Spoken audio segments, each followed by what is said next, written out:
Ladies and gentlemen, good afternoon, and welcome to the Apollon Hall, I think it is we're sitting in. My name's Andrew Mueller. I'm the host of The Foreign Desk on Monocle Radio, and I can exclusively reveal that this Saturday's episode will be a special episode recorded here at the Delphi Economic Forum, so do tune in for that.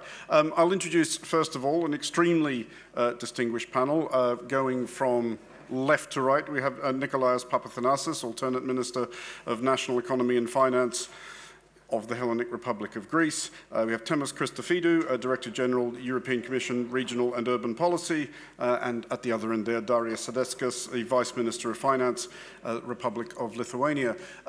We are talking about EU cohesion policies and matters arising, but there was an aspect, and I'll start with you, Themis. We were talking about this earlier as an example, I guess, of the kind of thing that we might be working towards after 2027. The Recovery and Resilience Facility, this is one of those phrases you hear uttered by the EU, and I think quite a lot of people who live in the EU are a bit baffled as to what it actually does in practice. So can you give us basically a broad overview of how that worked? First of all, I want to say that I'm very happy to be here and that the 10th anniversary of the Delphi Forum is its best one until today. I've been here 3-4 times. And I also think that the theme of this year, realignments, is actually a perfectly chosen one. So we came here to talk about cohesion policies post-2027. The RRF is an EU tool that was created as an emergency tool to deal with the post-COVID challenges that European economy was facing. As such, it's a one-off emergency instrument. It was created under specific conditions, and it is expiring in 2026. In how did it work, I'm not an expert because I'm not dealing with it. I am dealing with cohesion policy. What I would like to say is that it is still in the process of being implemented. Many member states are still trying to implement all the projects that they have committed to implement under the RRF. And so we need to give it another year and a half to go in order to see what the outcomes look like. Okay, and Darius, to bring you in on a similar theme, you're a country, and again, to let the light in on magic a little bit, this is something we were talking about a bit downstairs, has benefited from programs such as this. But if you could point to one particular benefit in Lithuania of this, what would you point to? Yes, as we talked before, cohesion policy and also this instrument plays a great role in our economy. We have a single document for our national development, which is 10 years plan. And in that plan, cohesion policy plays a really major role. I believe around up to 40% of funds is from the cohesion policy for the development of our nation. If we look at RRF as an instrument, it also plays a significant role, but a much smaller one. Around 20% of funds comes from RRF. Of course, there are different ones, and then you raised the question what it means to us. We have currently the discussions about what should be the cohesion policy post-2027. We at the same time are in the middle of implementing this RRF instrument, which is created, as mentioned before, for a specific purpose. Currently, it was a COVID time, so it was created for the post-COVID, to tackle with post-COVID probably things. And in this time, we also have some issues, like security issues, different other ones that are in the current context of geopolitical probably situation. And the discussion is, should we have, again, similar ad hoc probably instrument, or should it be integrated somewhere in the cohesion policy? Should we copy some of the elements of RRF? Should we learn some lessons from it? So it is an important thing, but there are two separate probably issues, and probably we could talk about cohesion policy. Should it take something from that instrument? Because, as mentioned before, it will end next year. And probably the cohesion policy is something that we have already for many years. Lithuania, when joined the EU in 2004, so we had this cohesion policy, and it made a huge impact. So I think it makes sense more to talk about the future, about something that is continuing, than to talk just about the specific instruments which had specific purpose. So yeah, if to just finishing about this instrument, what it brings to Lithuania, as it was related mostly to the post-COVID situation. So of course, much of it was related to the resilience in many areas. It was in health sector, in energy sector. It was also about green digital transformation, which was also related and different in the post-COVID times. So of course it solves some specific issues, but we are more interested in continuing something which is more stable as a cohesion policy.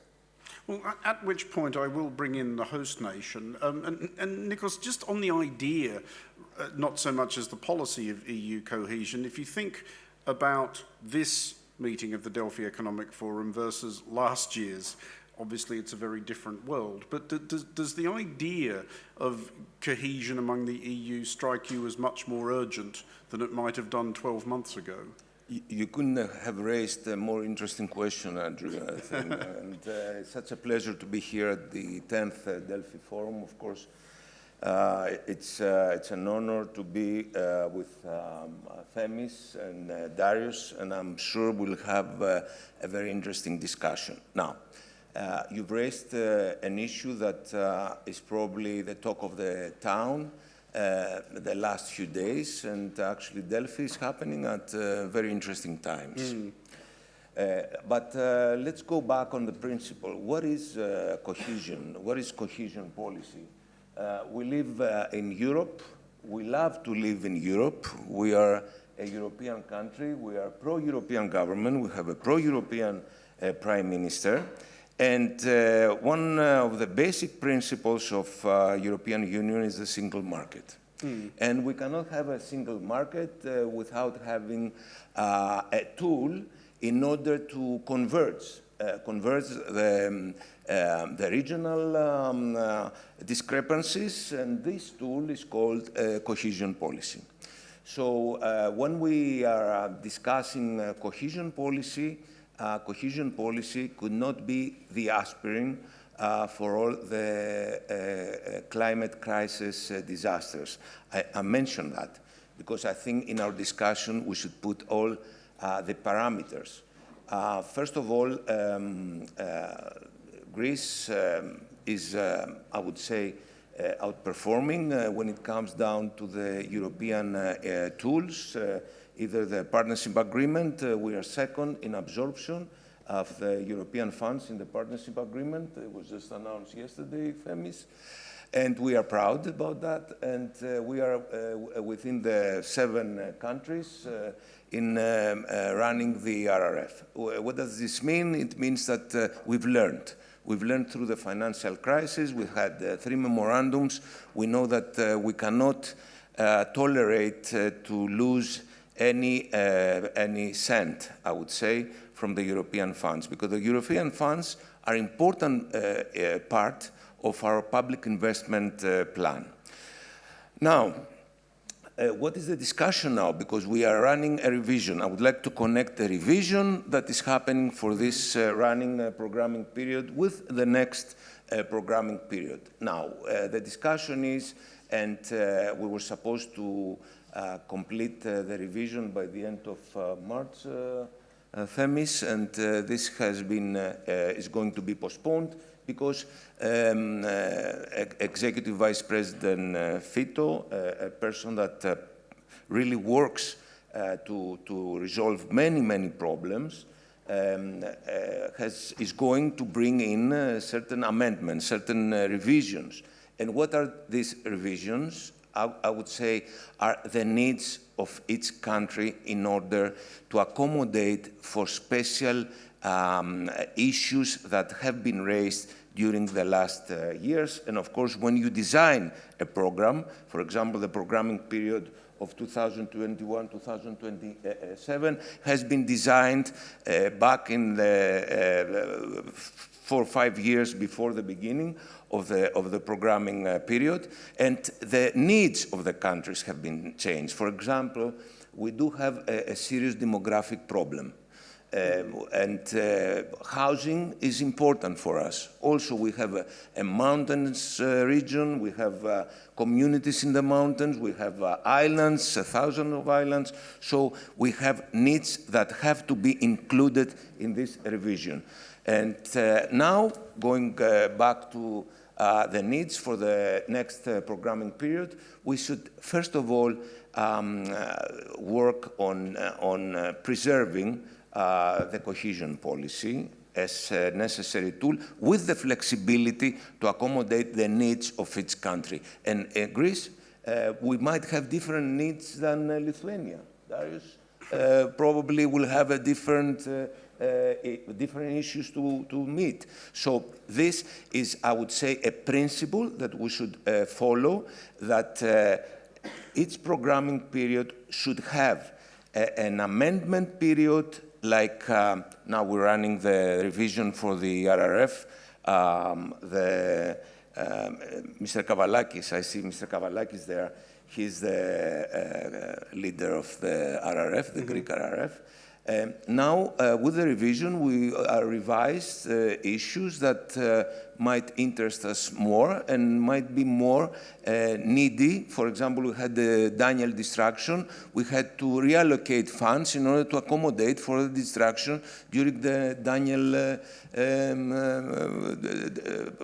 situation. So, revision, flexibility, and a new programming period that takes into consideration the needs of each country. Themis, there's a specific point in there which I wanted to put to you as an example of what the Cohesion Fund can do, and it is perhaps one of the things that does actually unite Greece and Lithuania and indeed countries across the EU, which is the problem of affordable housing. And I know this is something that is addressed in the midterm review of the cohesion policy, that I think that the amount will be doubled towards affordable housing. But I'm just wondering if you could fill in the difference between what that says on paper versus how that would actually work in practice. How does the Cohesion Fund make housing more affordable for people across the EU? Yes, Nikos did already part of my job by introducing the revision, and I'm grateful. I've been actually spending several sleepless nights to draft with Vice President Fito this revision. And I'll start a bit with the raison d'etre of the revision. As the Greek minister said, all the big investment policies, like cohesion policy, which is the largest investment policy of the EU, and some people argue of the world, because there's never been a policy where a third of the budget of that government, in inverted commas, has gone into a specific policy. So this is a long-term policy which has a 7-year budget and has a decade planning ahead, basically, because when you talk about large infrastructure, whether you talk about metros, whether you talk about motorways, about the health system, the education system, support to SMEs, research and innovation, all these things take planning. So these programs that we're implementing now were decided in 2019, 2020, even before COVID, not to mention before the Russia attack on Ukraine. So the world was a different one. The needs were different. So when Vice President Fito arrived in December 24, he very quickly decided that he wants to address this in the midterm review, because we are talking about 21, 27, but in reality it's 21, 20, 30. So you're in the middle now in 25. So he said it doesn't make sense that we continue asking member states to implement a policy with the conditions of 5 years ago. We need to give them the chance to revisit and verify themselves whether their needs are the same. And he started by visiting Finland and Lappeenranta, which is on the border with Russia, and saying, well, these people, clearly, they have now a totally different life, not only because their security is at stake, but also their economic development, because the trade between the Finnish and the Russian border has gone to zero, and so these people have basically no economic activity anymore. There comes the Enrico Letta, in my eyes, brilliant formulation, the freedom to stay. How do you give people a right, a reason to stay if everything around them has collapsed? But we are Europeans, said Nikos earlier, so we don't have this attitude, I pack my house on a lorry and I go to find my future elsewhere. We like our homelands, our roots, our culture, our way of living, so we want to make a go there and not elsewhere. So, eastern borders, Darius will describe the problems a lot better than me. Greece has its specificities with demography, with its islands. Ireland has different problems. It is dealing with Brexit, another painful story. Spain, Portugal have their own problems. Poland has its own problems. So we give everybody the chance to re-examine their own strategies. And we focused on five areas, because you cannot address everything. If you start saying, I'll deal with everything, you deal with nothing. So we focused on 5 areas: competitiveness, defense, obviously, affordable housing, the water problem, because it's becoming more and more acute, and the energy issue, the interconnectors, and so on. So we're trying to realign the programs and the funding. If countries and regions need to refocus funding in these areas, they are given even some incentives to do so. Incentives in terms of upstream advance payments, and also incentives about a bit more time to do it, because if you reprogram a long-term policy, you always take more time. So on the affordable housing that you asked for, cohesion policy was always funding housing, but it was funding social housing, which is a very specific subgroup of affordable housing. But in the meantime, we've all discovered that actually even the middle classes today have problems with housing. Indeed. Some years ago, I was Director General for Erasmus, and I was having people coming from the Netherlands and saying, Erasmus is beautiful, but you're doing a bit too much of it, Director General. And I said, what do you mean? And they said, well, we have nowhere to stay anymore in Amsterdam, and we can't even build anymore because we have no space. So you see what the specificities of Europe are about. Each country and each region has different challenges to tackle, and they're very specific, and the solutions need to be tailor-made. So you need to let people the freedom to choose what they need. But that's not free for all. You need to have a set menu. You need to have the European priorities and say, this is what Europe needs to go from A to B to C to D. So within this menu of priorities that Europe fixes itself, you can choose which ones fit your needs and draw money for those. But you don't just decide to do whatever you want, which can be, in policy terms, the contrary of what Europe has decided collectively to go for. So still, you need a framework, but in that framework, you choose what are your specific needs, whether you're an island, whether you're a city, whether you're on the eastern border of Europe, whether you are, you've lost a neighbor because one of our 28 member states then left and we became 27. And by the way, we were joking earlier, and I'll say this because Andrew lives in the UK, that cohesion policy is that policy that after the UK voted to leave the EU, the Welsh colleagues were calling and saying, but we will still get regional funds, no? And we said, no.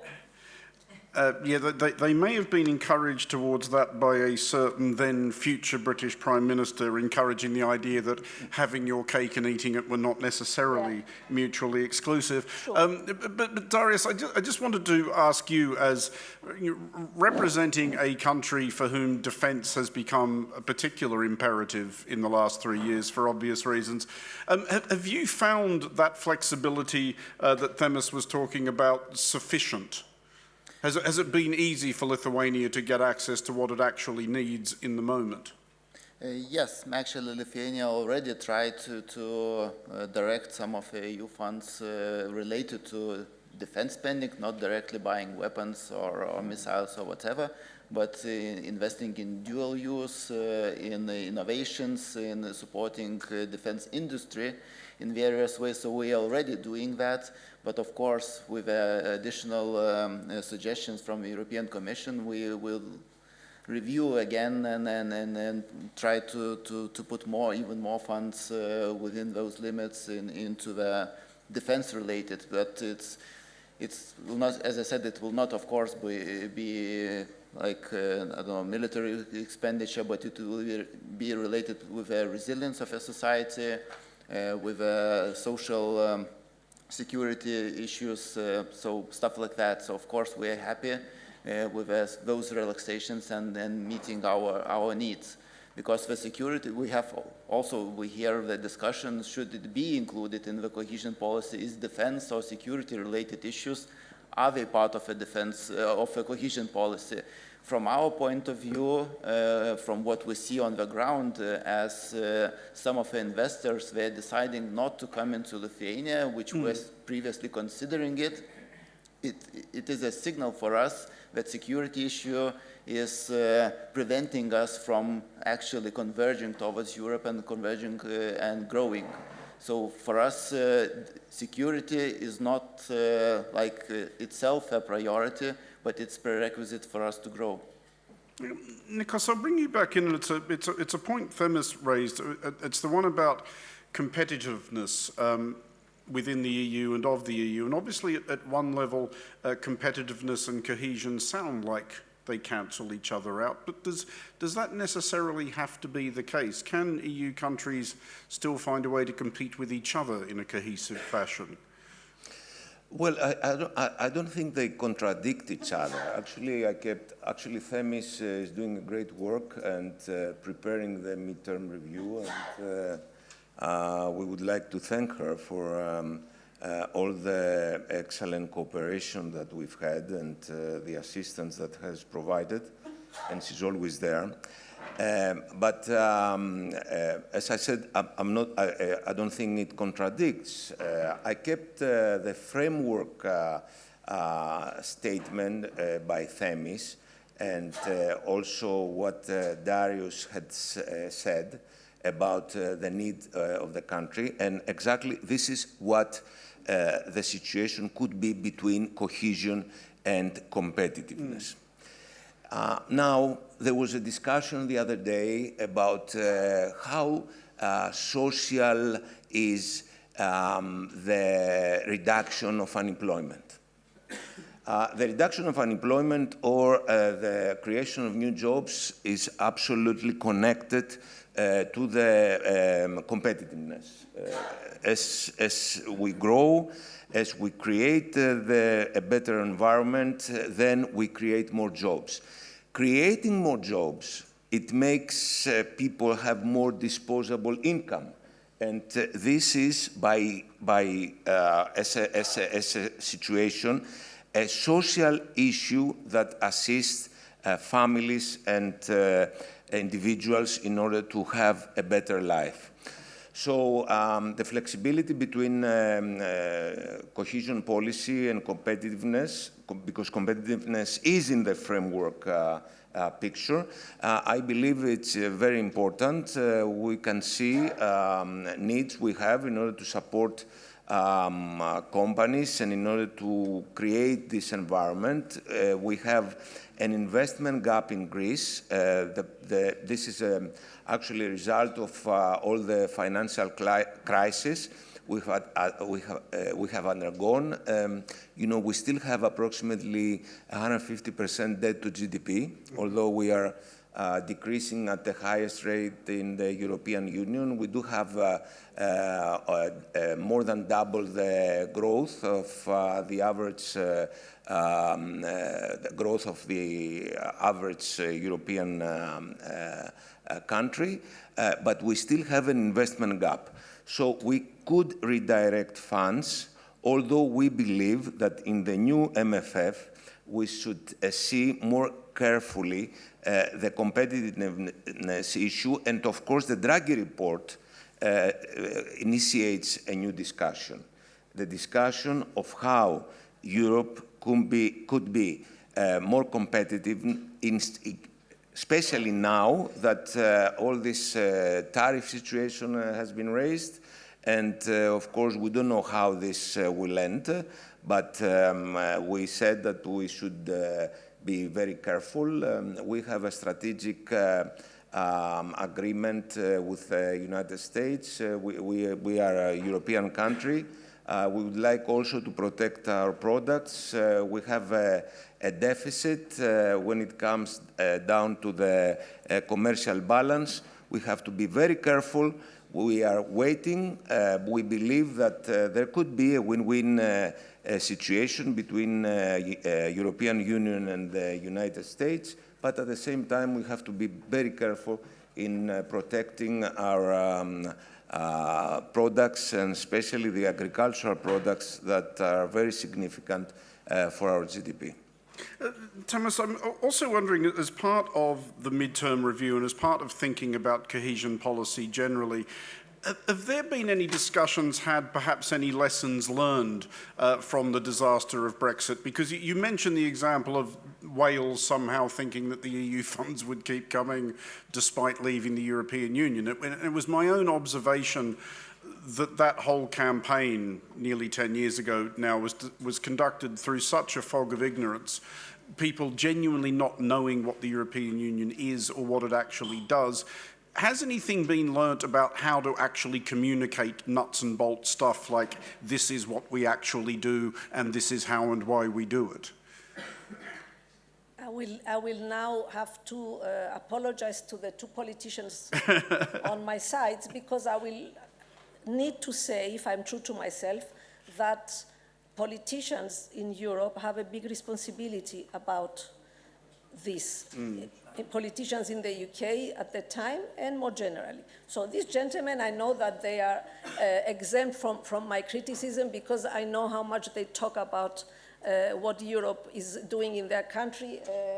Only a few minutes ago, we were discussing that Lithuania, which is one of the big success stories of enlargement of 2004, with a GDP that was around 48% before accession and is now 88% of the EU average. I won't say the minister said a lot of it thanks to cohesion. So why am I saying politicians? Because it's easy when things happen that you don't like to blame them on Brussels, and when things that are good to say, I did. I brought you the metro, I brought you the railway, the motorway, the hospital, and so on. You don't like this directive, Brussels. It's all of us, because the legislation that is decided in Brussels is decided with the ministers, with the parliamentarians that the people have elected. So it's not the bureaucrat in the Berlaymont that decides on their own. Yesterday, somebody said, and I found it very good, that we European leaders are good at nationalizing success and Europeanizing failure or something. So the UK, with all due respect, is the epitome of this, no? Everything was blamed on Brussels. A lot of things that were not even true were said about Brussels. And then one day, my God, big surprise, people voted to leave. Well, there's no real surprise there. But I think it all comes down to that. And cohesion policy, because it's the policy that is the most close to the people, it's implemented in every city, in every village. Even the mayor of the smallest village in Europe plays in that sense. And a year and a half ago, when I arrived in cohesion policy, I was in one of the big conferences of presidents of regions and mayors, and they were asked, has cohesion policy did something for your region or your city? And a big percentage said, yeah.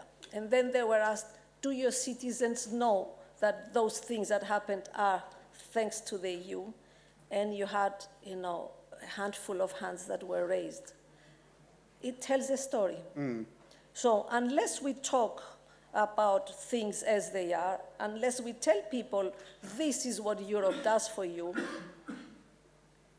this will never change, and we will see more and more populism. We will see more and more people going to the extremes because they are angry with their life, they are angry with their daily problems, but it has to be explained what is what. So I think a bit of intellectual honesty, if I can call it, would help, and would have helped the Brexit debate, I'm afraid. Yeah, Darius, you had your hand up. Yeah, I just wanted to add with an example from Lithuania, as when you implement some project financed by EU funds, you should put a billboard informing the society, but they are so used to those billboards that they don't notice that. So actually we made a separate campaign which was called similarly like look or notice how Lithuania changed, and we asked people to present us with the photos of something before investment and afterwards. So like making them to notice the changes, and that has to be related specifically to the use of EU funds. So that was an example that we forced people to look for those changes and attribute them to the investment that was done. We are coming towards the end of our session, and I did want to just go around the panel quickly in about 60 seconds each. Nikos, I'll ask you first. This is obviously a moment of huge challenge for Europe generally, the last couple of months in particular, and especially maybe after the discussions you've been involved here at the Delphi Economic Forum. What has been your sense, again, just quickly, of how well or otherwise Europe is responding to this moment? Well, as I said before, we are Europeans. We love to be in Europe, Andrew. And we believe that Europe, at the end, shows its solidarity. So obviously, this happened with COVID-19. It took some time, but at the end, we had the RRF. I believe that we should see proactively now the changes of time. I think it's not, we don't live back in the previous century. For example, we have a solidarity fund that faces the climate crisis. This has been designed when practically there was no climate crisis. It cannot, for example, we have Daniel with a damage of 3.5 billion euros, and all we get is 100 million. So what I mean, of course, we could redirect other European funds, and we're very thankful about the European funds, don't mistake me, but we should see things happening in a faster way. I know Europe now has awakened, especially after the Russian invasion, and of course now with Trump's tariff situation. I'm sure now Europe will take decisions seeing in the future in a different way than it did in the past. And Darius, and I know for the Baltic states in particular, none of this is academic at all. This is, very much real life to the Baltics, which are very imaginably under threat from a predatory Russia. So again, just thinking about the last couple of months in particular, what has been your sense of how Europe has responded to the moment? I think we can see the response. What was mentioned before, European Commission reacted to the changing situation. They suggested specific changes that allows us to also react to the situation. It gives us flexibility, which we can use to tailor to our needs, specific needs related to the security. For other countries like let's say Greece, they could react to their needs, like affordable housing, for example. So all of the countries could use this opportunity and react, and I think it was a timely reaction by the European Commission. And probably if to just go back a little bit to the RRF, which we started with, that was very, I think the speed was something that impressed us, all the member states, at what speed the European institutions, they approved that plan. So I think it shows that the European Union can make things quickly, and I think we should continue with that also with other instruments and actually act much quicker than we do it today. And Themis, just finally, would you give Europe's politicians a passing grade on this one at least? Just their response to the last couple of months? You know, bizarrely, I never thought I would say this, but COVID was a blessing in disguise because it made us all become more alert, think out of the box, imagine the unimaginable, and act even when the first reaction was, usually by lawyers, this is not possible because it's not foreseen by the treaties. So everybody learned a lot, and the European politicians included. So I think we are much more trained to react faster now, and it can be done.